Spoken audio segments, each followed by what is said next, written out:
What's going on, people of YouTube? My name is Connor, aka President CM, the only legitimate president on the face of this planet today. Please don't Google that. Now, today, I'm going to be making a video called 10 Points of Redemption, as you see in the title. Now, this is something I'm hoping to do a series of. It's where I take a horror film that is generally unliked, a movie that people don't really take to, or maybe critics don't take to, but one that maybe I think deserves a second chance, or maybe you think deserves a second chance. I would like for you guys to comment down below on what you want to see me do next in this series. What movie do you want to see me do? Now, the reason I'm doing this film first, as you see in the title and as you see behind me here, I'll get into it. The reason I'm doing that is because I'm part of a Facebook group called Killer Flicks, where I made a post highlighting the 10 reasons why I think this movie is actually pretty good.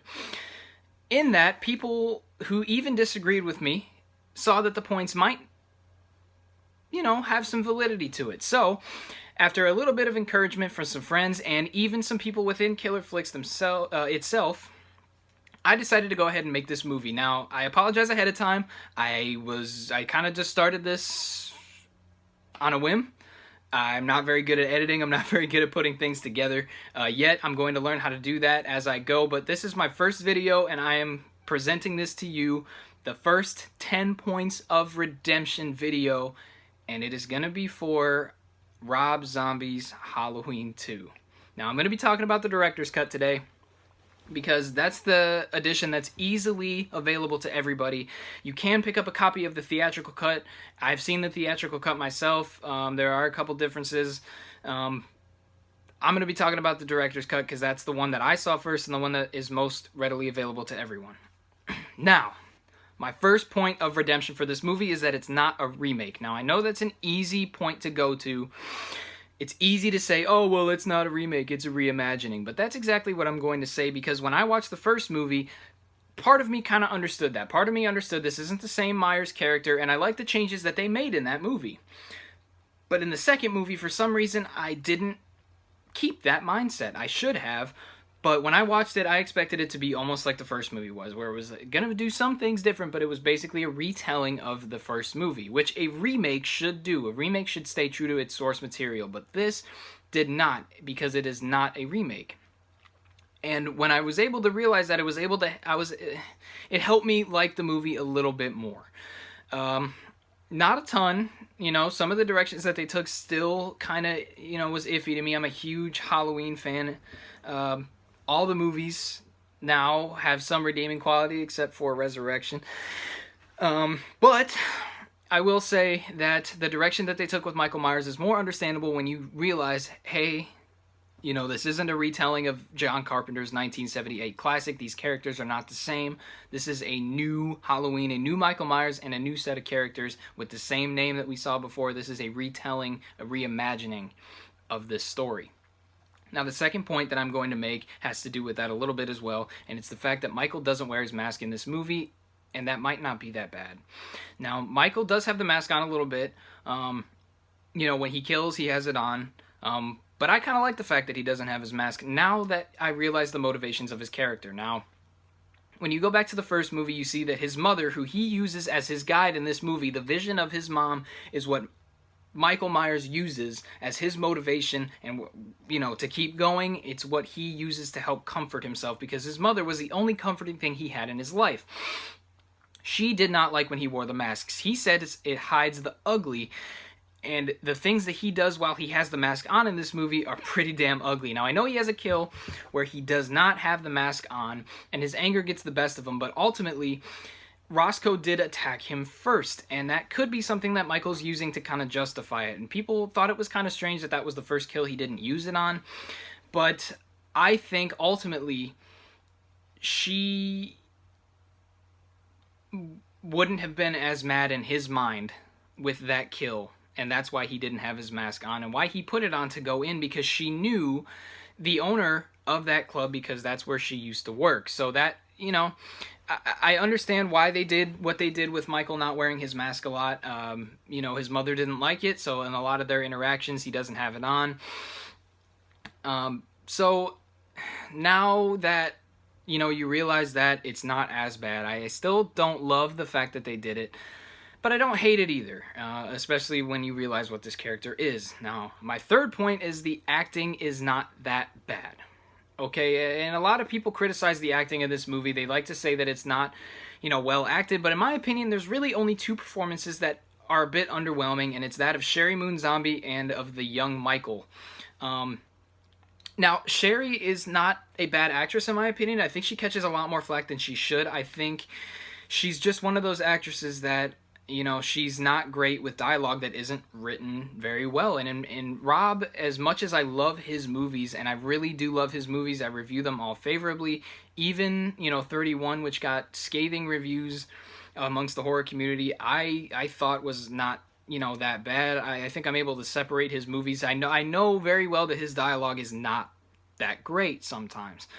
And in this movie, I think that's the case with Sherry Moon's character. I think she, you know, some of the dialogue was a little off, and I think that's why her performance was off. One that stands out to me personally is the interaction between her and the young Michael, where he, you know, but you're here now. Oh, you know I'm not really here. I want to show you something. Okay. You know, is there something about that really didn't stick well with me? It still doesn't. But the rest of the performances in this movie are pretty damn good to me. I think that for what the actors were given for their characters, I think they all did very well. I think Laurie did very well with the changes she made. Annie, you know, Scout Taylor Compton and Danielle Harris kind of rocked this movie. I think Danielle Harris and Brad Dourif kind of stole the show as far as the acting goes, but I think Malcolm McDowell did very well still. And I think that Scout Taylor Compton did very well still. I just think that the directions of their characters what people had a problem with, which actually leads me to my next point, which is that this is a rare case that a movie shows the trauma and the mental scarring that people have, and even physical scarring in some horror movie cases that isn't present. It shows you how the trauma affects the characters in this sequel. It shows you that these characters are completely different. These characters are changed by what happened to them. Laurie was a good girl in the first movie for the most part, and she completely changes that for the second movie. It's like her and Annie kind of swap personalities. Annie is this motherly character who tends to Laurie, and I love the fact that she did that. Danielle Harris did a great job at portraying that. I'm a huge fan of Danielle Harris. I think Malcolm McDowell even, and the changes that Loomis made, he sort of went along the same line as Laurie did, except he went with the extreme. He hated himself so much, and he wanted to separate himself so much from what happened to him and what happened to those people that he somewhat feels responsible for, because you see it when he gets asked that question all the time. He has a sort of change in his facial expression. He does feel semi-responsible for what happened to these people. And ultimately, it leads him to completely change himself to the point where he hates himself. He wants to be the exact opposite of what the real him is. And he even says at one point, and I do like this line, this little back and forth, he says how much he hates the fact that the picture is of old Loomis. He wants new Loomis. But his publicist says, you know, old Loomis, you know, increases sales, which I think is a nod to the fact that, you know, they put a different Loomis in this movie and the fans wanted a real Loomis. But I do like that. I like the fact that they did that, and I don't love the direction that they took with Dr. Loomis in this movie, but I think all of the actors and the directions that they were given did very, very well for what was presented. I think people are a little bit too harsh on that. And another thing I think people are pretty harsh on is the ending of the movie. Now, I hated it when I first saw it. It was actually what finally got me to say, I'm going to break this thing. And if it wasn't part of this set that you see behind me, this Blu-ray set, I would have broken it. But, you know, it's not as bad as I thought it was because of these reasons. And I'm not going to spend too long on it, but I am going to say that Michael had his own reality in his head where he saw his mother and his goal was to bring his family back together. And it started to mend with Laurie's reality. And that's why you saw this comfortability that Michael got at the end of that movie, because he finally knows he's together with his sister. He's got his family together in his mind. He has succeeded. So he has this comfortable state that he hasn't had since the first incident, since he killed his, you know, stepdad and his sister and her boyfriend. It's completely different now. This is a comfortable Michael Myers. He's in a comfortable environment, and here comes Loomis to ruin it. And I don't like that he spoke, and I don't like that he took the mask off, but it's a little bit more understandable when you think about what state of mind Michael was in. He finally succeeded in what he was doing, and somebody was trying to ruin it for him. So in a sense, he was in this comfortable state, but he was also, you know, pissed off and angry because here comes Dr. Loomis to ruin it. So I don't hate it as much now that I take that and I can understand it a little bit more. Something else that I really like in this movie that they did is, you know, my next point, my point number 6, is going to be the parallels and subtleties that they have in this movie. Now, they go back to a lot of things that happened in the first movie throughout this movie, even in subtle ways, with in H1, Michael saying, you know, he likes his mother's hair curly.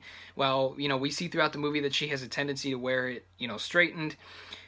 His perfect vision of his mother in this movie is, which is what we see him use as his, you know, guide or whatever, what we see his mother as, he sees his mother in the perfect vision. She's got the white angelic, you know, kind of glow. She's always got, you know, the beams of light around her and everything.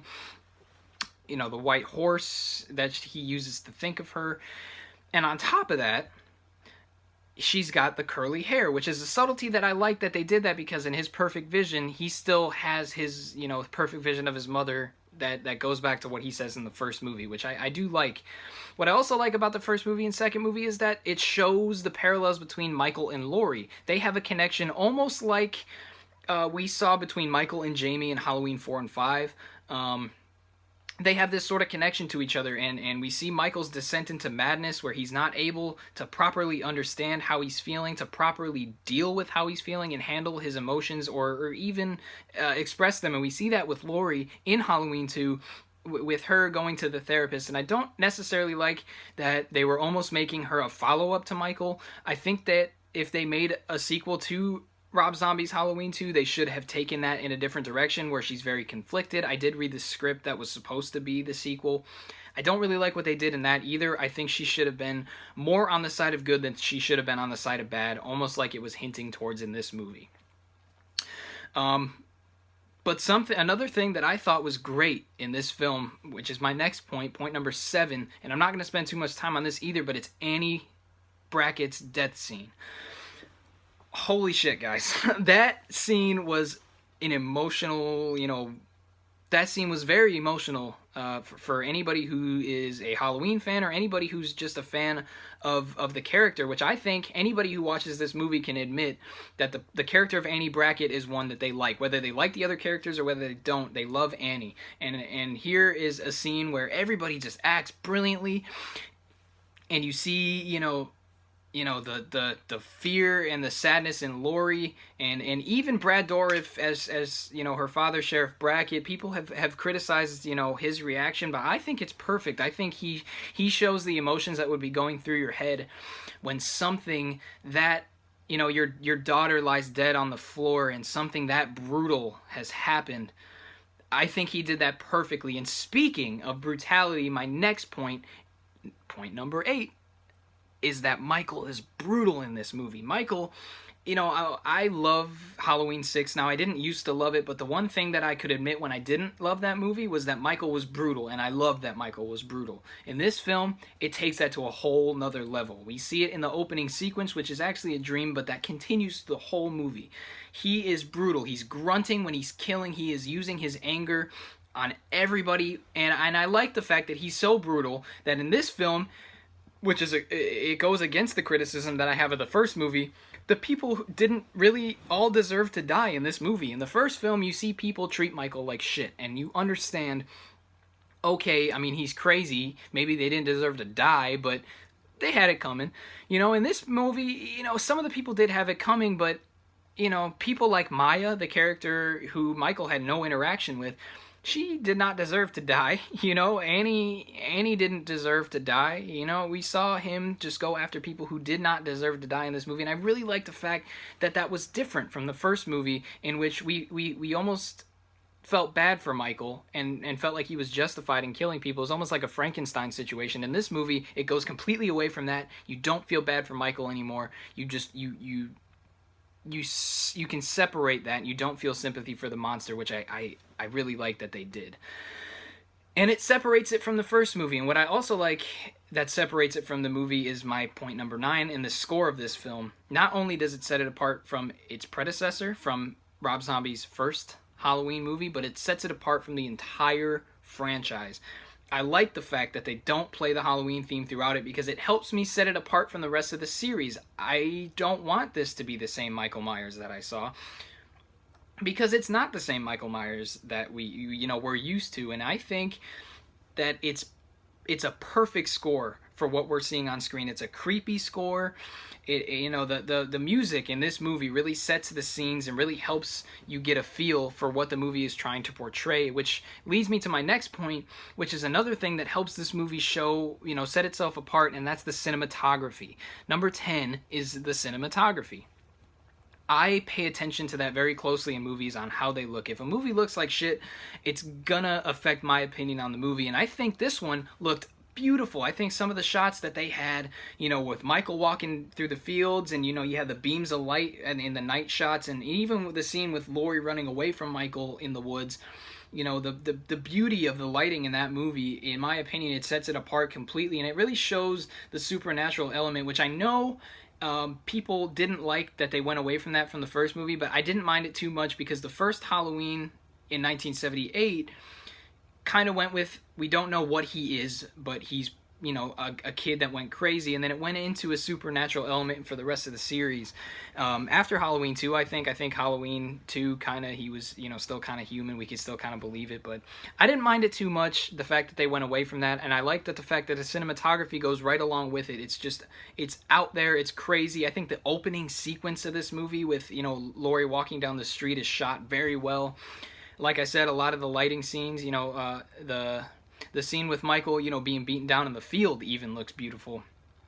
They just did that very well, and it really helped set this movie apart. And I think setting this, I think being able to separate this from the rest of the franchise and even the first movie really helps you enjoy it even more. And that point really does conclude my 10 points of redemption for this movie. I think it was done very well, and I think once you're able to realize some of these points, you're able to enjoy the film a lot more. With all that being said, I want to hear your opinions. I want to hear if you think I missed something, please comment it down below. If you disagree with me, please comment it down below. I'm totally cool with criticism. I'm totally cool with all of that. Again, I apologize. I'm not a great editor. I'm not great at speaking, honestly, if you could tell.